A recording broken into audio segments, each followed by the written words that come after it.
The stars had never seemed so cold to Admiral Taiho Beak. He stood at the bridge of his flagship, hands clasped behind his back, watching the endless black through the viewport. Behind him, his crew worked in quiet efficiency. They always did. That was what humans were known for. 300 years ago, humanity had joined the Galactic Assembly. They were the youngest species among the 12 founding races. Valori had built empires when humans still lived in caves. The Kreth had mapped the stars before Earth had fire. The Solmari claimed to remember the birth of galaxies. Compared to them, humans were children, and children, the Assembly believed, should do as they were told. Taiho had served the Assembly for 40 years. He had commanded supply ships through war zones. He had led rescue missions into dying stars. He had carried food to starving colonies and medicine to plague worlds. His fleet never rested. His people never complained. They worked, and they worked, and they worked. The galaxy called them efficient, reliable, useful, never important, never equal, just useful. On the station Nexus Prime, the Great Council met in their golden chamber. 12 seats for 12 races. But when humans spoke, the elder races checked their messages. When humans asked for help, the council promised to discuss it later. Later never came. Ambassador Wanjan Kong knew this better than anyone. He had represented Earth for 15 years. 15 years of polite smiles and empty promises. 15 years of watching his people give everything and receive nothing. Today he stood before the council again. His voice was calm and steady. It always was. The Outer Rim colonies are reporting a new plague, he said. It spreads fast. It kills faster. We request medical supplies and personnel support. High Counselor Ethos of the Solmari leaned back in his ancient chair. His crystalline eyes showed something like sympathy. We understand your concern, Ambassador, but the Assembly's resources are stretched thin. Perhaps the humans can handle this matter. You are so capable at such things. Wanjun did not blink. The plague has already killed 10,000. We expect it to reach 100,000 within the month. And we trust your Dr. Yun will contain it, Ethos said gently. She has done remarkable work before. The council moved to the next item on their agenda. Wanjun returned to his seat. His face showed nothing. His inside something cracked a little more. Dr. Nari Yun was already on her way to the Outer Rim when she received the news. No support. No supplies. Just her team and whatever they could carry. She had expected this. She always expected this. Nari was 43 years old. She had spent 20 of those years serving the Assembly. She had walked through burning cities and frozen wastelands. She had held dying children in her arms and watched parents weep. She had saved millions of lives, many of them not human. The Assembly had given her one medal.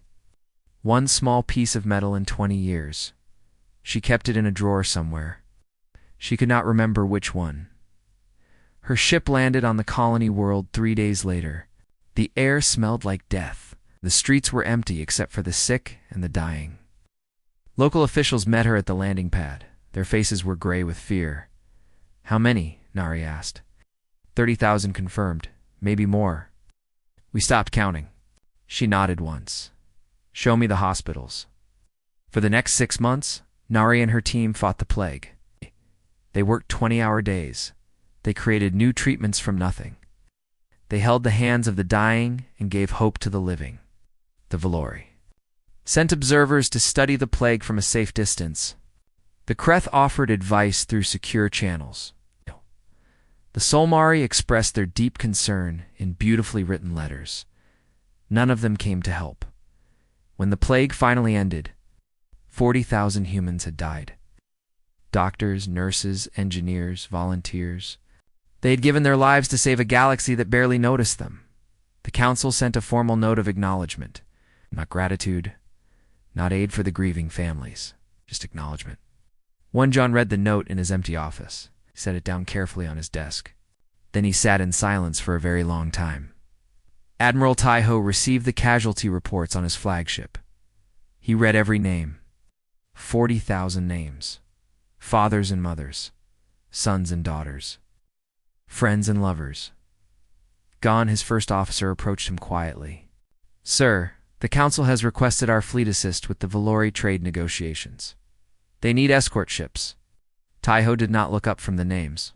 acknowledged, "Sir, are you all right?" The Admiral finally raised his eyes. They were calm. They were always calm. But something behind them had changed. Something had gone cold. 40,000 of our people died saving their colonies, he said softly. And their first message is a request for escort ships. His officer said nothing. There was nothing to say. That night, Taiho stood alone at the viewport again. His fleet surrounded him, hundreds of ships carrying thousands of humans. Good people, hard-working people, people who deserved better. Far away, on a medical station, Dr. Narration removed her gloves and looked at her exhausted team. They had won. They had saved the colony. And tomorrow, the assembly would ask them to do it again somewhere else. They would go.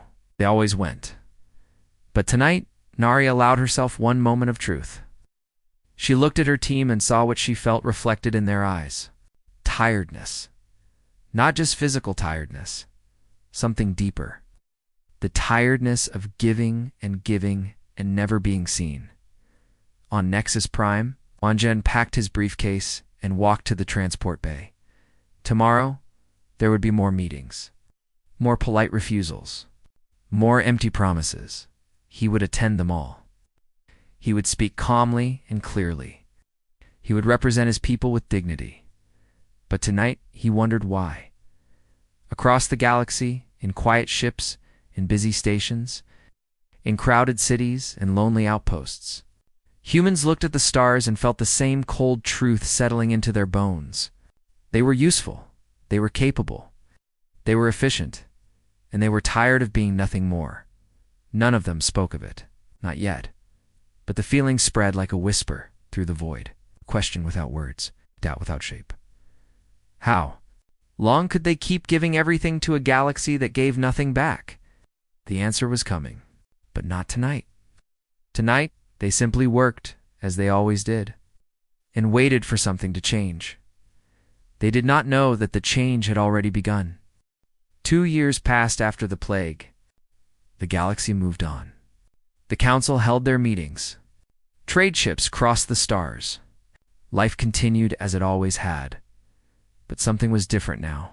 Something quiet. Something almost invisible. The humans still worked. They still ran the supply lines and fixed the broken stations.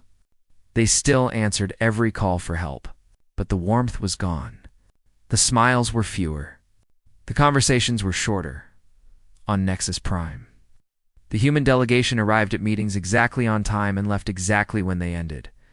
They spoke only when necessary. They asked for nothing. High Counselor Ethos noticed this in his ancient way. He mentioned it once to a colleague. The humans seem subdued lately. Perhaps they are tired. His colleague, a Valori Lord, with scales of pure silver, waved a dismissive hand. They are always tired. It is their nature. They work themselves to exhaustion, rest briefly, then work again. Fascinating creatures. Indeed, Ethos agreed, and he thought no more of it. Ambassador Wanzhen Kong sat through another council session. Today they discussed trade routes. Yesterday they discussed military exercises. Tomorrow they would discuss cultural exchanges. None of it involved humans, except as workers. He had stopped requesting aid for human colonies. The last time he tried was 8 months ago. A human settlement had been struck by an asteroid. 3 million people needed evacuation. Wanzhen had stood before the council and asked for emergency support. "We will table this matter for future discussion," Ethos had said kindly. The evacuation happened anyway. Human ships carried human refugees to human colonies. No one else helped. 12,000 people died during the slow evacuation. With proper support, the number would have been 0. Wanzhen had not asked for anything since then. He attended meetings. He took notes. He said nothing unless directly asked. The council did not notice the silence. They had never really listened anyway. On a distant space station, Dr. Narration received a new assignment. A toxic nebula had trapped a convoy of Kreth ships. Their life support was failing. Their own rescue teams refused to enter the dangerous region. "We need human expertise," the message said. Dr. Yoon is specifically requested. She read the message twice. Then she gathered her team. Another mission, she told them. The nebula run. High radiation. Unstable gravity fields. 6 ships need rescue. Her team looked at her. They did not complain. They never complained. But she saw the question in their eyes. I know, she said quietly. I know. They went anyway. 23 human ships entered the nebula. They saved all 6 Kreth vessels. They lost 2 of their own ships in the process. 47 humans died in the rescue. The Kreth hive mind sent a message of acknowledgement, not gratitude. Just acknowledgement. Nara read the message in her quarters. She set it down. She looked at her hands. They were steady. They were always steady. But she felt hollow inside.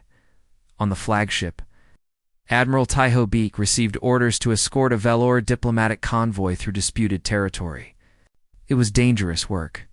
Human ships would take the risks while Velouri dignitaries stayed safe in the center of the formation. He accepted the orders without comment. His first officer watched him carefully. Sir, we lost 12 ships last month protecting Solmari mining operations. Now this. The crews are getting tired, I know, Taiho said. Some of them are asking questions. Why do we keep sacrificing for people who do not care about us? Taiho was silent for a long moment. Do your duty, Commander. That is all any of us can do. The commander nodded and left. But the question hung in the air like smoke. The escort mission went smoothly. No human ships were lost. The Velouri diplomats reached their destination safely. They sent a message thanking the Admiral for his adequate service. Adequate. After risking 50 human ships to protect their convoy that night, a reception was held on Nexus Prime to celebrate the successful diplomatic mission. Velouri and Salmari and Kreth mingled in the Golden Hall. Human servants carried drinks and clean spills. A Velouri diplomat raised his glass, a toast to the Assembly's cooperation, and to our capable human servants who made this journey possible. He meant it as praise. In his mind, it was generous praise. Across the room, Ambassador Wanjun set down his glass. He looked at the Velouri diplomat for a long moment. Then he turned and walked toward the exit. Ambassador? A Solmari official called after him. The reception is not over. Wanjun paused at the door. He did not turn around. I am tired, he said simply. Good evening, he left. The reception continued without him. No one thought much of it. 2 weeks later, the final insult came. A Velouri war fleet was conducting military exercises in a border region. They were testing new weapons, new formations, new tactics. A human cargo convoy passed through the same region. They had clearance. They had filed their route. They were carrying food to a colony of mixed species. The Velouri fleet made a mistake. A targeting error. A miscommunication. Something small and stupid and deadly. 7 human ships were destroyed in seconds. 2,000 civilians dead. Families, children, people who had done nothing wrong. The council held an emergency session. The Velour commander expressed deep regret. The incident was ruled an unfortunate accident. Compensation was offered. Symbolic compensation. Credits that could never replace lives. Ambassador Wanjun stood to respond. The council waited. Even Ethos felt something strange in the air. A weight. A tension. Wanjun opened his mouth. Everyone expected words of acceptance. Diplomatic phrases. Professional grace. He closed his mouth. For 10 long seconds, he stood in silence. The council shifted uncomfortably. They had never seen a human do this before. Then Wanjun Kong, ambassador of Earth, bowed once. A single deep bow. Not of respect. Of farewell. He collected his documents. He turned.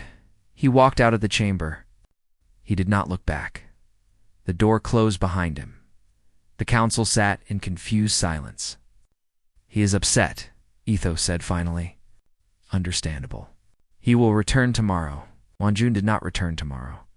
That night, across every human ship and station in the galaxy, a single message arrived. It was encrypted.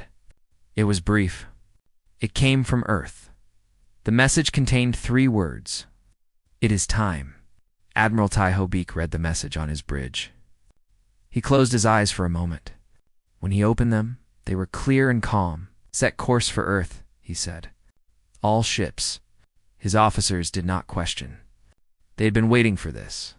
They all had Dr. Narration receive the message in her medical station. She read it twice. Then she looked at the assembly credentials hanging on her wall. 20 years of service. 20 years of sacrifice. 20 years of being useful, but never valued. She removed the credentials from the wall. She set them on her desk. She began to pack. Across the galaxy, humans stopped what they were doing. They read the message. They understood. No one spoke. No one explained. No one complained. They simply began to leave.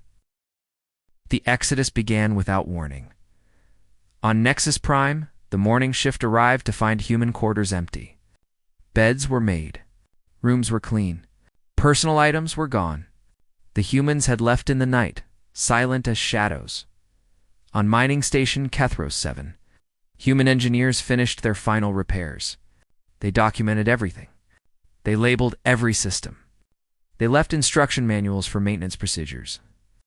Then they boarded their ships and departed without a word. On the medical frigate Hope's Light, Dr. Narration made her rounds one last time. She checked on every patient. She updated every file. Her last patient was a young Kreth larva with breathing problems. She adjusted his medication. She made sure he was stable. Then she removed her assembly badge and placed it on her desk. She walked to the airlock where her shuttle waited. She did not look back. All across the galaxy, the same scene repeated itself. Human workers packed their belongings. Human soldiers returned their weapons to armories. Human pilots landed their ships and walked away. No announcements. No protests. No demands. No anger. Just silence. Just departure. Admiral Taiho Beak stood on the bridge of his flagship as his fleet gathered. 300 ships. 50,000 personnel.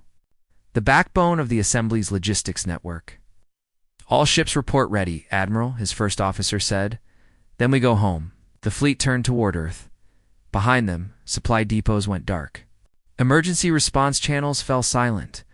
The great machine that had kept the galaxy running smoothly for 3 centuries began to stop. High Counselor.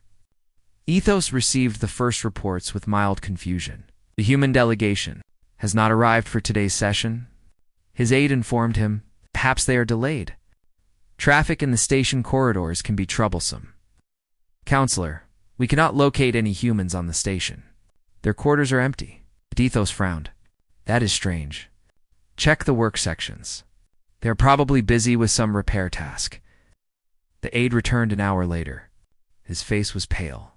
Counselor, the humans are gone. All of them. Every human on Nexus Prime has departed. Departed? To where? We do not know. Their ships left during the night cycle. They filed no flight plans. They sent no notifications. Ethos felt the first hint of unease. Contact their homeworld. Ambassador Kong will explain this. The communications officer tried for hours. No response. Earth's channels were silent. The next day, reports flooded in from across assembly space. The human engineering teams on Station Velar Prime had vanished. The entire power grid was now unmanned. Human medical staff had evacuated from 47 hospitals and clinics. Patients were stable, but unattended. Human cargo ships had stopped mid-route. Shipments of food, medicine, and supplies were delayed indefinitely. Human peacekeepers had withdrawn from 6 conflict zones. Local factions immediately began fighting again. The council called an emergency session.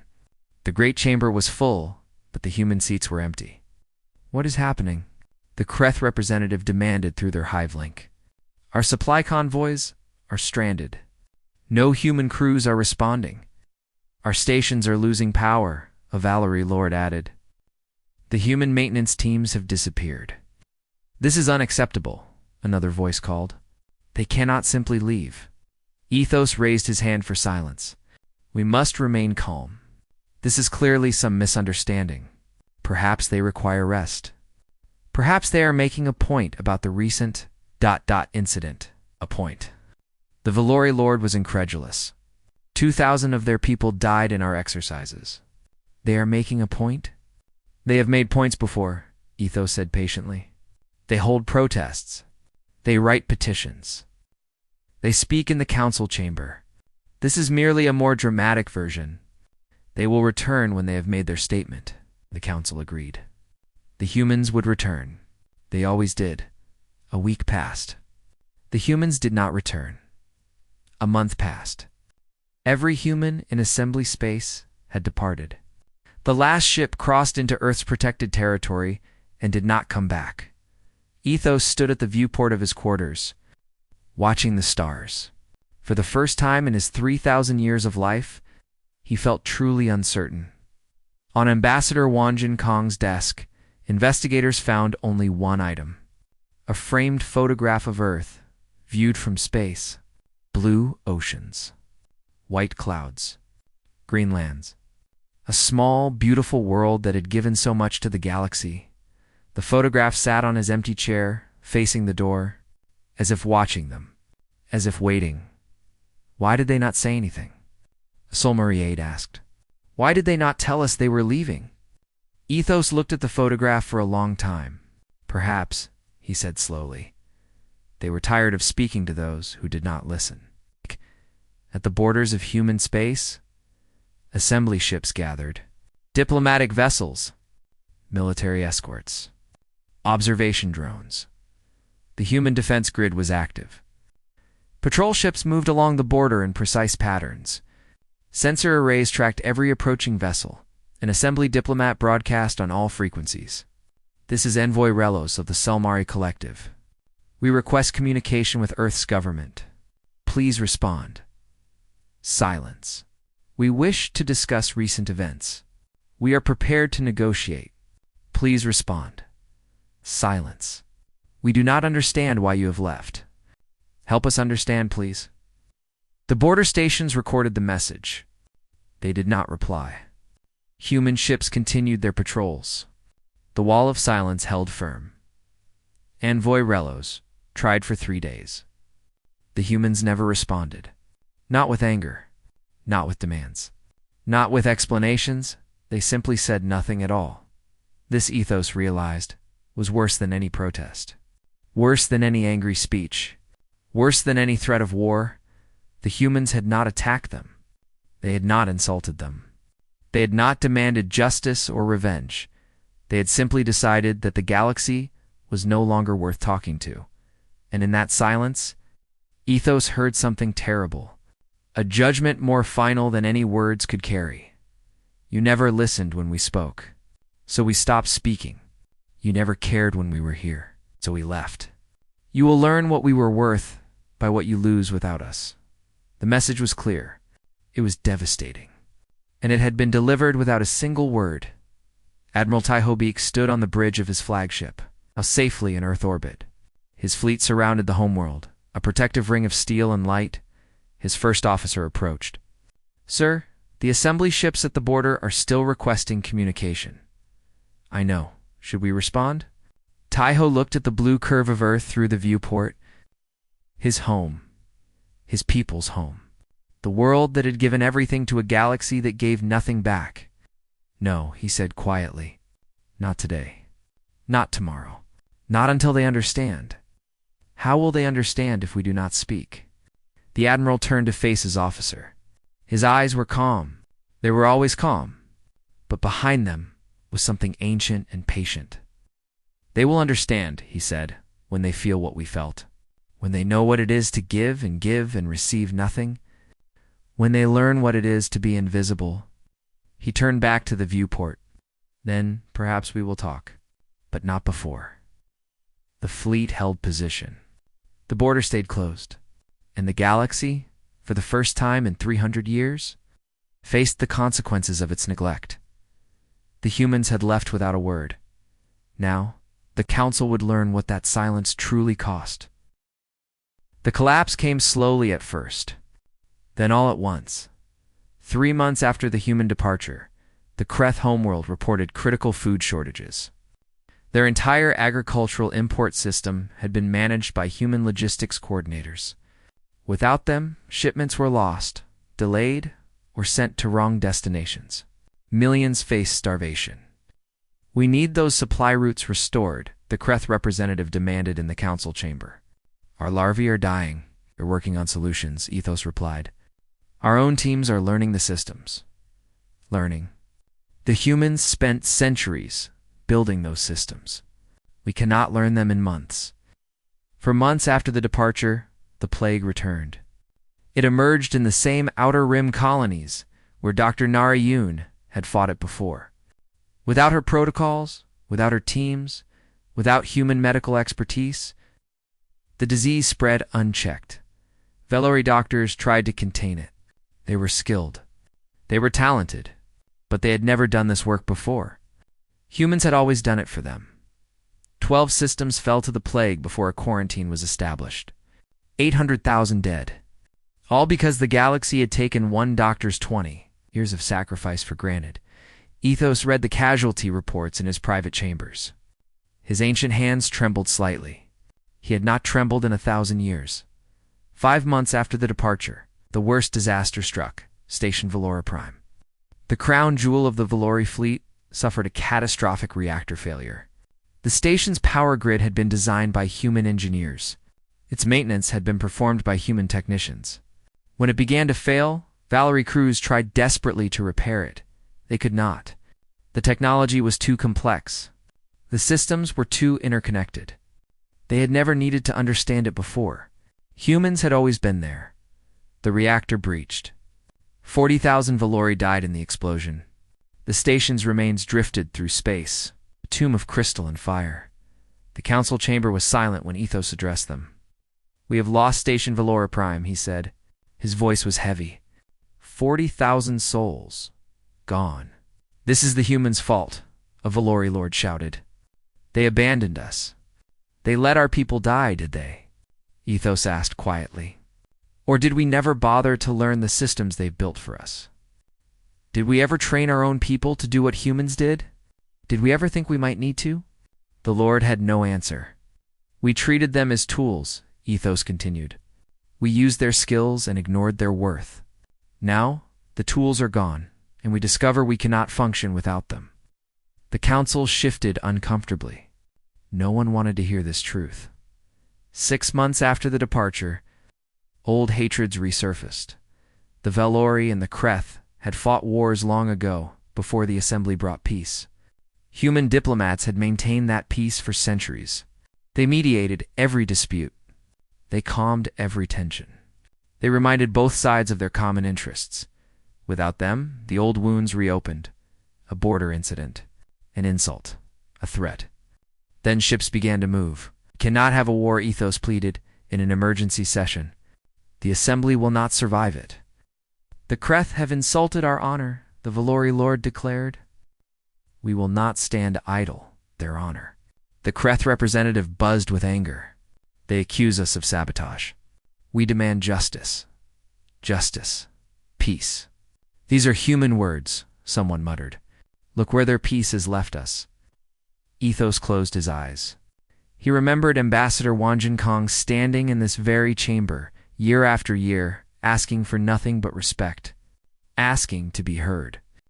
Asking to be seen. We did not listen, Ethos thought. We never listened. 7 months after the departure, Ethos did something he had never done before. He accessed the historical archives.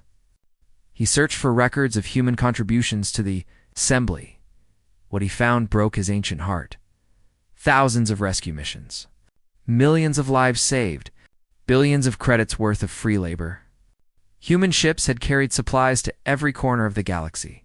Human doctors had treated every species. Human engineers had built and maintained systems that the elder races could not be bothered to understand. And in 300 years, the Council had thanked them exactly once. One medal. One ceremony. One moment of recognition in 3 centuries of service. Ethos found the image of that ceremony. Dr. Narration stood at a podium, receiving her medal. She was smiling, but her eyes were tired, so tired. She had already given everything.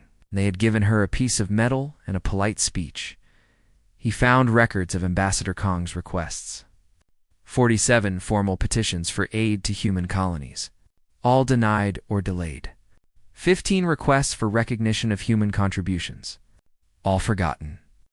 9 appeals for equal voting rights in the council, all dismissed as premature. "You are still young," Ethos had said to him once.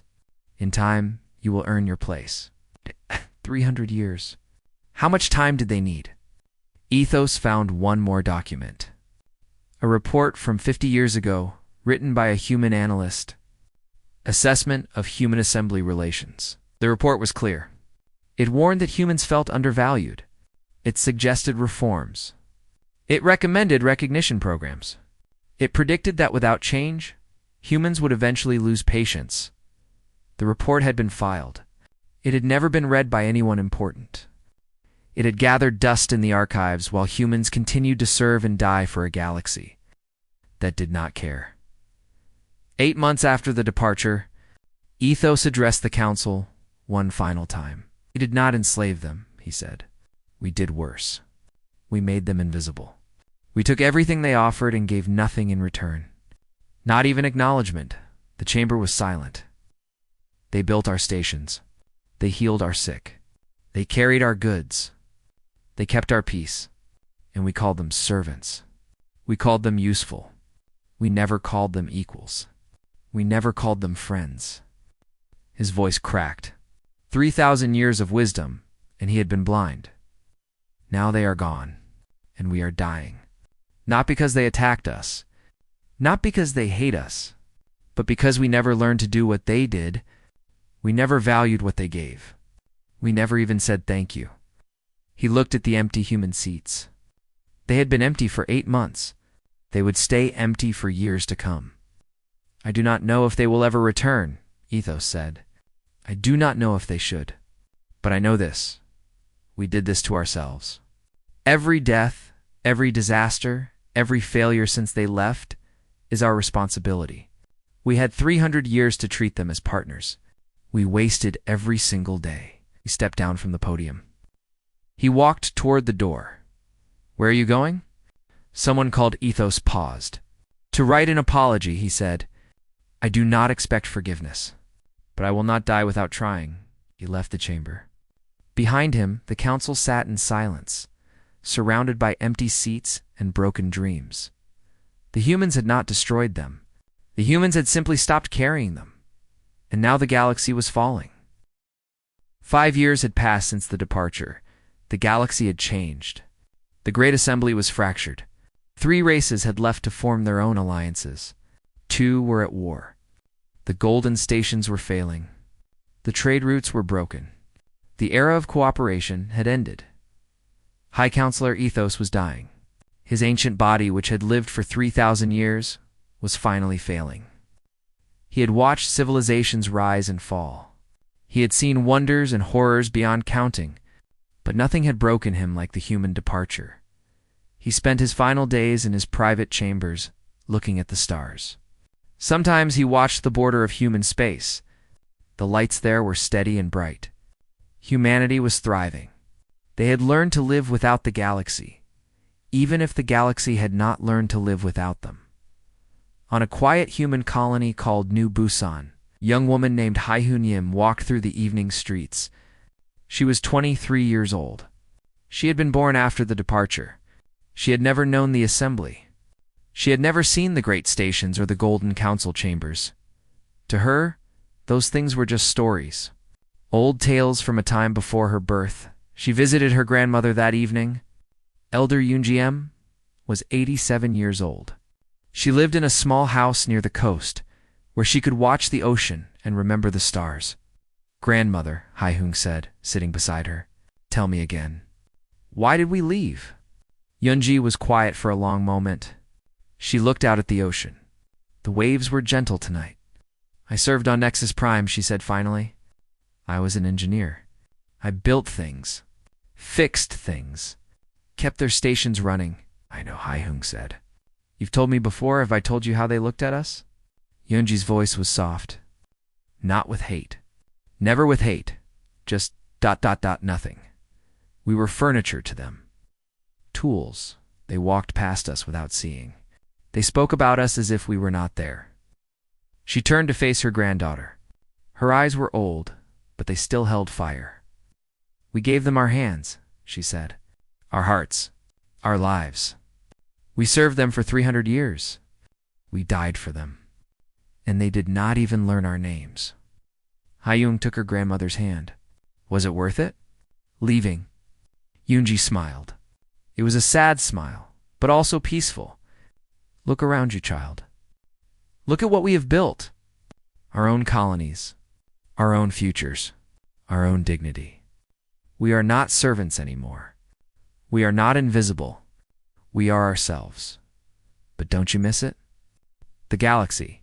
The stars. I miss some things, Yoonji admitted. I miss the work. I miss helping people. I miss feeling useful. She paused. But I do not miss being used. There is a difference. Far away in the remains of the assembly, High Counselor Ethos recorded his final message. His voice was weak, but his words were clear. This message is for Earth, he said. For humanity. For the people we wronged. He paused to gather his strength. I am dying. I have lived 3,000 years, and I will not see another sunrise. Before I go, I must say what we should have said long ago, the recording continued. We were blind. We were proud. We took your kindness as our right. We used your service as our foundation. And when you asked for recognition, for respect, for simple gratitude, we gave you nothing, his ancient voice cracked. I remember Ambassador Kong. I remember how he stood before us, year after year, asking only to be heard. I remember Dr. Yoon, who saved millions of our people and received only a medal. I remember Admiral Beak, who protected our ships and lost his own crews without complaint. I remember them, and I am ashamed, because I never told them what they deserved to hear. I never said thank you. I never said you matter. I never said you are our equals. He looked directly at the recording device. I do not ask for forgiveness. I do not deserve it. I only ask that you know. We understand now. We understand what we lost. We understand what you gave. We understand what we did wrong. I'm sorry. Those words are not enough. Nothing will ever be enough. But they are all I have, the message ended. Ethos sent it toward Earth's border. Then he closed his eyes. He did not open them again. 3 days later, the message reached human space. It was received by a border station. It was analyzed. It was verified. It was forwarded to the proper authorities, and then somehow, it found its way to a small house near the ocean on New Busan. Listened to the message alone. She heard the ancient counselor's words. She heard his regret, his shame, his apology. When it was finished, she sat in silence for a long time. Hai-Hung found her there an hour later. Grandmother. What's wrong? Yoonji showed her the message. Hai-Hun listened. Her young face showed confusion, then surprise, then something like understanding. What does it mean? Hai-Hun asked. It means they finally understand, Yoonji said. Too late. But they understand. Will we go back? Yoonji looked at her granddaughter. At the young face full of questions. At the future that belonged to her and her generation. That is not for me to decide, she said. That choice belongs to you. To the children who never knew the old galaxy, you will decide what humanity does next. What would you do?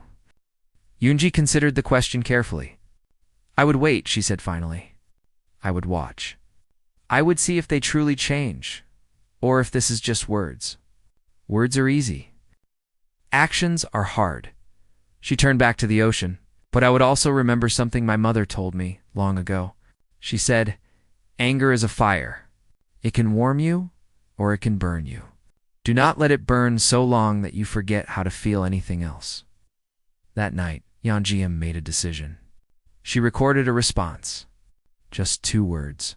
Nothing more. She did not send it to the government. She did not send it to the military. She sent it directly to the border station that had received Ethos's message. A personal response. From one old woman who had served the assembly to an old counselor who had finally learned to see, the message traveled across the void. It reached the dying assembly. It was received by a young Solmari aide who was monitoring communications. He opened the message. He read the 2 words. Then he sat back in his chair and wept. The message said, "We know. Ain't nothing more. Nothing less, but in those 2 words was everything. Acknowledgement, understanding, not forgiveness, not yet. But the recognition that the apology had been heard. The silence between the stars remained. The borders stayed closed. The wounds did not heal overnight, but something had shifted. Something small, but important. A crack in the wall. A whisper in the void. The galaxy had finally seen humanity. Not as tools, not as servants, but as people who had given everything and deserved to be acknowledged. It was not enough. It would never be enough. But it was a beginning. Admiral Taiho Beak, now retired and living on Earth, heard about the exchange. He stood at his window looking at the night sky. "Do you think they mean it?" His wife asked him. "I don't know," he admitted. "But I think some of them do. One did, at least. Is that enough?" Taiho thought about all the years. All the sacrifice. All the silence. All the pain. "No," he said. "But it is a start." He turned away from the window. "The young ones will decide what happens next. They always do. Our job is to tell them our stories, so they know what we went through. Their job is to choose what to do with that knowledge." He smiled, just slightly. "I hope they choose wisely. But whatever they choose, it will be their choice. Not the assemblies, not the councils, ours." And in that simple truth was the heart of everything. Humanity had left without a word. They had forced the galaxy to feel their absence. They had made themselves visible by becoming invisible.